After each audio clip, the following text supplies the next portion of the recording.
Bonjour et bienvenue dans ce nouveau podcast.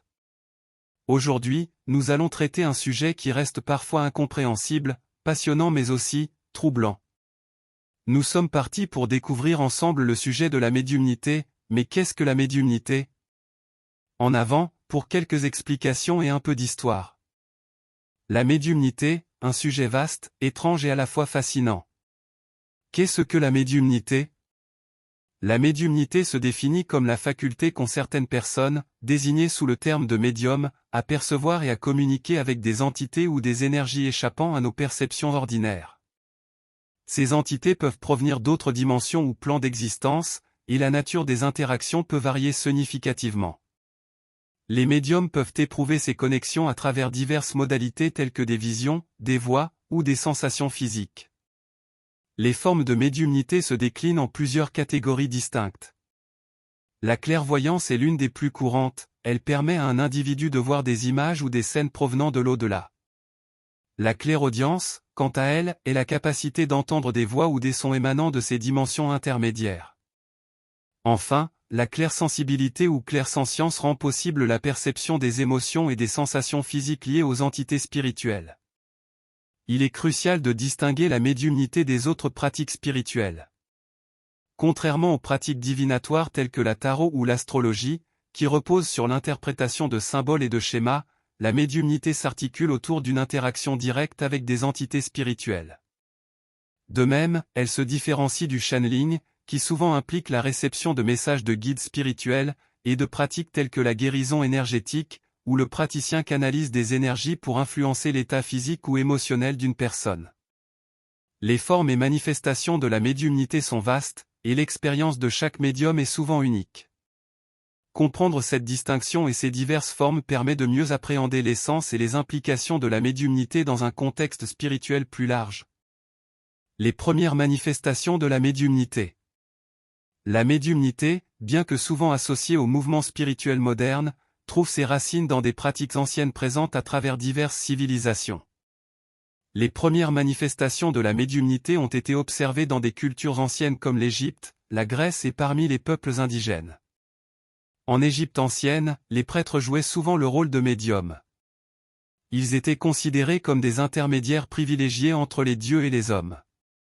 Ces prêtres réalisaient des rituels complexes et employaient diverses techniques pour entrer en contact avec les esprits divins.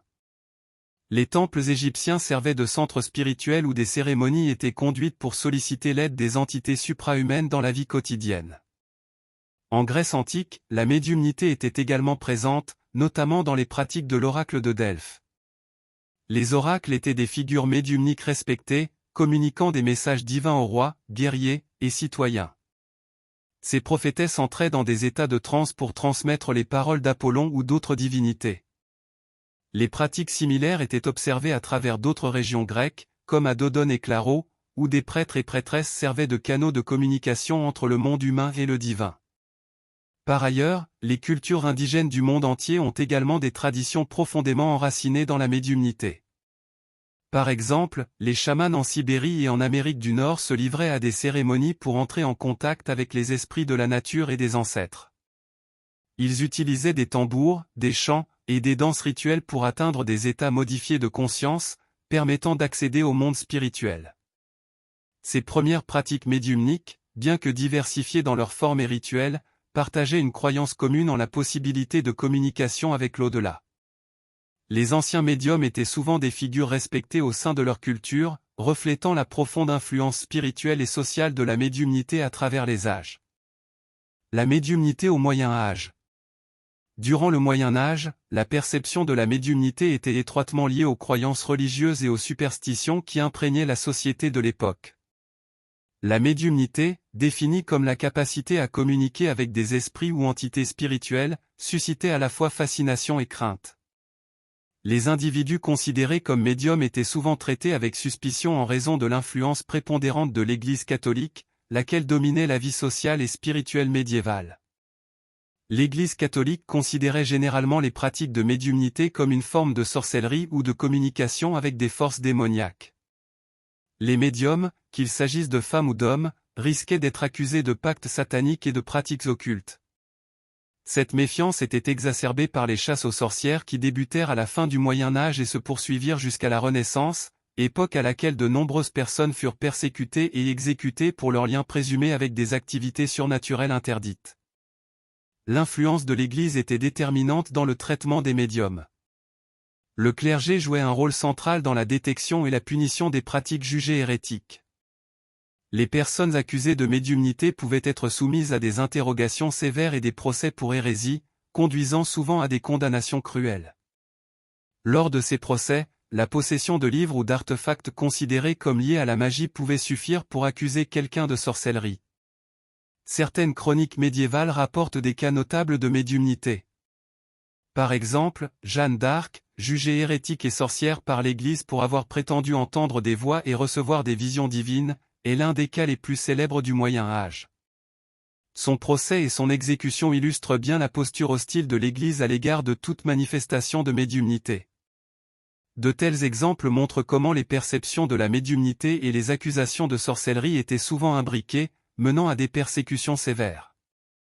L'ère moderne et la revitalisation de la médiumnité. Avec l'avènement de l'ère moderne, la médiumnité a connu une nouvelle vague d'intérêt et de légitimité. Au XIXe siècle, des mouvements spirituels tels que le spiritisme ont émergé, engendrant une popularité sans précédent pour la médiumnité en Occident.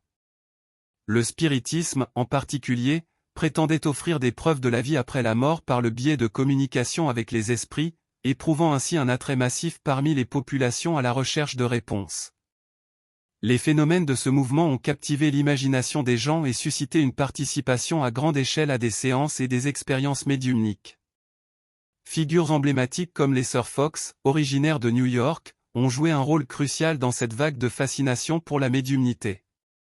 Leur prétendue capacité à entrer en contact avec les esprits à travers des coups et des bruits mystérieux a attiré l'attention internationale, contribuant à légitimer la pratique dans l'esprit du public.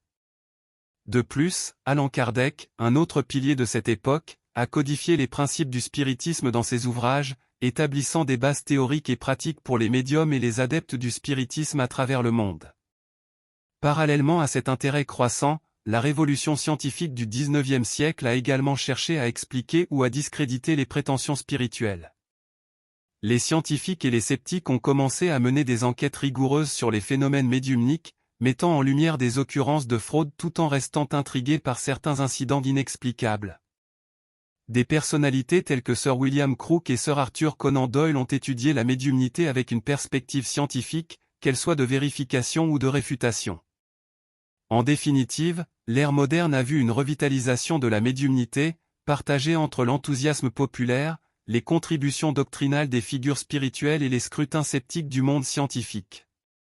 Cela a non seulement transformé la perception publique de la médiumnité, mais a également solidifié son rôle complexe dans le panorama culturel occidental. La médiumnité à l'époque contemporaine. À l'époque contemporaine, la médiumnité continue d'attirer l'attention du public, bien que les perceptions varient largement. Les médias et la culture populaire jouent un rôle significatif dans la manière dont la médiumnité est perçue aujourd'hui. Des émissions de télévision, des films et des livres populaires mettent souvent en scène des médiums, parfois de manière spectaculaire et dramatique, souvent sans une explication nuancée des véritables pratiques médiumniques. Ces représentations peuvent renforcer des stéréotypes, tout en suscitant un certain intérêt et une curiosité pour le sujet. En ce qui concerne les pratiques médiumniques contemporaines, on observe une grande diversité. Les médiums modernes peuvent utiliser une variété de techniques, allant de la communication par écriture automatique et la canalisation aux séances de spiritisme et à la cartomancie. Les outils comme les cartes de tarot, les pendules et les planchettes Ouija sont fréquemment utilisés pour tenter de communiquer avec des entités spirituelles. Certains médiums se spécialisent dans la communication avec des esprits de défunts, tandis que d'autres se concentrent sur l'énergie psychique et la guérison spirituelle. Divisés en diverses organisations et groupes spirituels, les médiums peuvent appartenir à des sociétés spirituelles, des églises spirites, ou même opérer de manière indépendante. Ces organisations fournissent une structure et un soutien pour les individus cherchant à développer leurs capacités médiumniques et à promouvoir la médiumnité en tant que pratique respectée et sérieuse. Malgré l'intérêt public et l'acceptation croissante, les médiums contemporains font face à divers défis. Les critiques de la médiumnité soulignent souvent le manque de preuves scientifiques et pointent du doigt les fraudes potentielles. Les sceptiques argumentent que la médiumnité exploite les vulnérabilités émotionnelles des personnes en deuil ou en quête de réponses spirituelles. En réponse, certains médiums insistent sur l'importance de l'éthique et de l'authenticité dans leurs pratiques. En fin de compte, la médiumnité à l'époque contemporaine est un domaine complexe, traversé par des croyances variées, des pratiques diversifiées et des débats en cours sur sa validité et son éthique.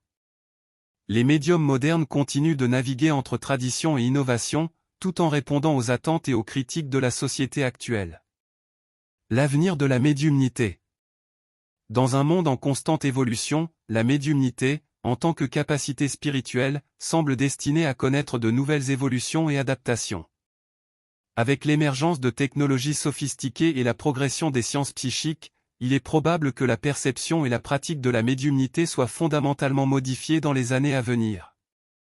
D'une part, les avancées technologiques pourraient rendre les expériences médiumniques plus accessibles et compréhensibles. Par exemple, les dispositifs de réalité virtuelle et augmentée pourraient offrir des interfaces inédites pour expérimenter des états de conscience modifiés. Ces outils high-tech permettront aux médiums de naviguer et d'interagir avec des dimensions spirituelles d'une manière encadrée et potentiellement plus précise. La collaboration entre les scientifiques et les praticiens de la médiumnité est aussi très prometteuse. Les neurosciences commencent à s'intéresser de près aux phénomènes liés à la perception extrasensorielle. Des recherches approfondies sur le cerveau et ses capacités inexploitées pourraient fournir des explications et des validations scientifiques à des phénomènes jusqu'ici considérés comme paranormaux. Ainsi, la médiumnité pourrait progressivement être reconnue comme une capacité humaine légitime, ouverte à des études empiriques et à une acceptation sociétale plus large. En outre, la montée en puissance de la conscience collective sur les dimensions spirituelles met en lumière l'importance croissante de la médiumnité dans la vie des individus. Dans un monde toujours plus connecté, les gens cherchent des moyens de se reconnecter avec des aspects intangibles de leur existence. La médiumnité offre cette opportunité en créant des ponts vers des expériences qui dépassent le monde matériel. Par conséquent, il n'est pas farfelu d'imaginer que les pratiques médiumniques continueront à se diversifier et à se formaliser, en trouvant une place plus intégrée dans la société moderne. En somme, le futur de la médiumnité peut être envisagé avec optimisme. Portée par les innovations technologiques et une meilleure compréhension scientifique, la médiumnité a le potentiel de s'emparer d'un rôle crucial dans un monde de plus en plus conscient des réalités spirituelles. Cette évolution pourrait transformer non seulement la pratique de la médiumnité elle-même, mais aussi la manière dont elle est perçue et valorisée par l'ensemble de la société. J'espère que ce podcast vous a permis d'en savoir un peu plus sur cette pratique et méthode qui reste, encore, pleine de mystères. Je vous dis à très vite.